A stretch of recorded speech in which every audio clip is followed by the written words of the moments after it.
Is your Whirlpool fridge cool, but not cold enough, or maybe icing over? Well, today I'm going to show you easy steps to hopefully figure out why and get it working for cheap. This is especially an important topic for me because I'm a type 1 diabetic and need insulin to live, which needs to be kept between 36 and 46 degrees Fahrenheit. So I really care about the temperature of my fridge. I made a separate video on adjusting the fridge temperature if you're interested, but lowering it didn't seem to fix the problem.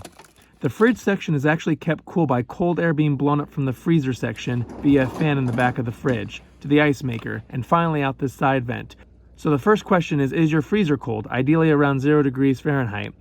If it's not freezing, then your issue lies in the freezer section, not necessarily the fridge. You could have dirty condenser coils, failing evaporator fan, which I show in another video, or excessive frost buildup, which is a common issue on these Whirlpool French doors. But let's dive deeper. The cold from the freezer air exits from this vent near the top. So if it's blocked, you might want to give it a few inches of clearance to help that air circulate out. Usually when the door switch is closed, there should be a noticeable cold air coming out from the vent. But it also depends on the current temperature of the fridge. So if you don't feel anything, that might be the issue. There is a service sheet in the top right hinge of the fridge which tells you how to run different tests. So let's test the damper that opens and closes to allow air into the fridge by holding the first two buttons on the control panel and going to test number 3. You should feel air come out now, as the fridge will force the damper to open and close regardless of the fridge temperature. If your fridge is warm, you likely won't feel anything. If your fridge is too cold, you likely will only feel air without any breaks. If it's cycling open and closed, then try giving the vent some space so the air can circulate around the fridge better. You don't need a lot of tools, just 2 screwdrivers, a flathead and a small flathead, stubby, and of course you'll need a new damper motor. I'll link this one below as well as any other tools or products I recommend. Let's get into it. The damper assembly is in the back of the ice maker. We'll remove the ice box by pressing the side button on the top, pulling out and up and past these stops, and now it will come out.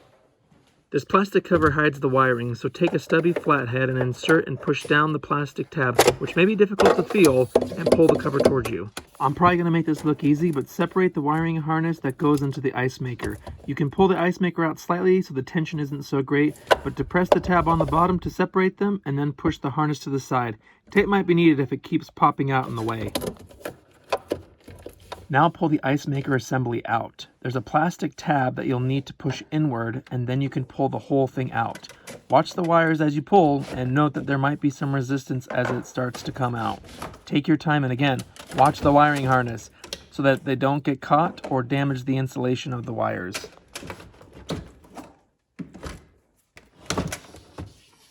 You'll see in the back of the fridge this large opening that if you close the door switch should push out cold air from the freezer. If you feel nothing, then it's not the damper motor that's bad. There's a blockage of airflow from the freezer to here.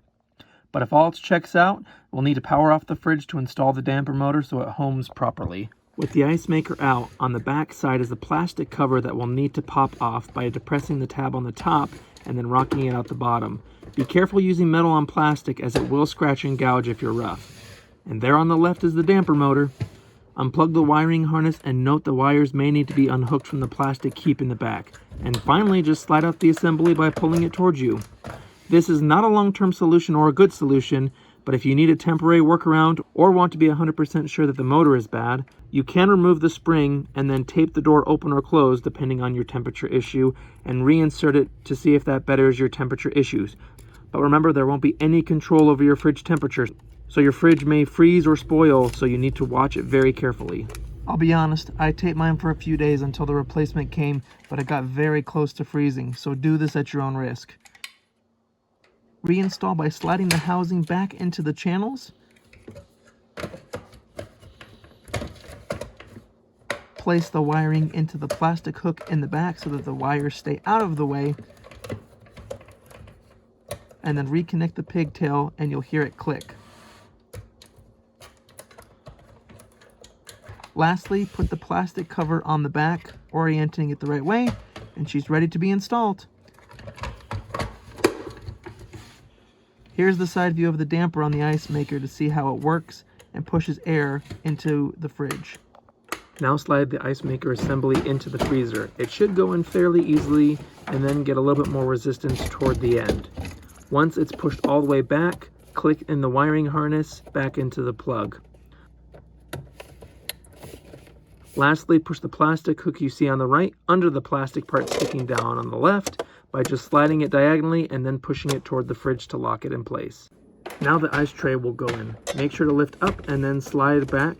And now we can test the new motor to make sure it's good. So back to test number 3 under diagnostic mode.